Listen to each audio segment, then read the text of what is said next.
قناة نبض الدعوية تقدم. السلام عليكم ورحمة الله وبركاته. تعال تعال تعال. تبحث عن رزق، تبحث عن مغفرة، تبحث عن هداية، جبت لكم الحل.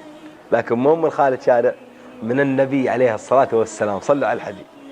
جاء أعرابي إلى النبي عليه الصلاة والسلام قال: يا رسول الله علمني في الإسلام خيرا.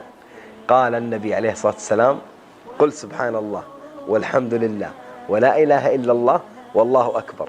ثم مضى الأعرابي ثم توقف، فقال النبي عليه الصلاة والسلام: تفكر البائس. ثم رجع إلى النبي عليه الصلاة والسلام فقال: يا رسول الله سبحان الله والحمد لله ولا إله إلا الله والله أكبر، هذه لله، فماذا لي أنا؟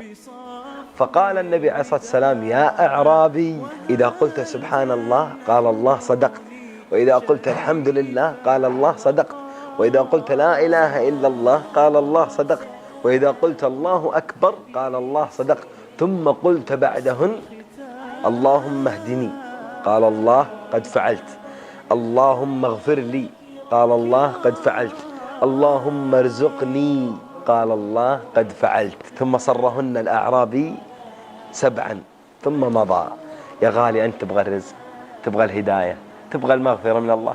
حديث عظيم هذا، طبقه في حياتك وأبشر بالخير. سبحان الله، الحمد لله، ولا إله إلا الله والله أكبر. ثم قل بعدهن: اللهم اغفر لي، اللهم اهدني، اللهم ارزقني. والله ما يأخذ منك شيء يا تاج راسي. لحظة يا تاج راسي، وخذ هذا الحديث الثاني من حديث أبو بكر رضي الله عنه. قال النبي عليه الصلاة والسلام: أنا وأنت صاحبين ذنوب، صح؟ ونقصر مع ربي، صح؟ قال النبي عليه الصلاة والسلام: ما من رجل يذنب ذنبا فيتوضأ فيحسن وضوءه ثم يصلي ركعتين ثم يستغفر الله إلا غفر له. أقبل على الله عشان الله يقبل.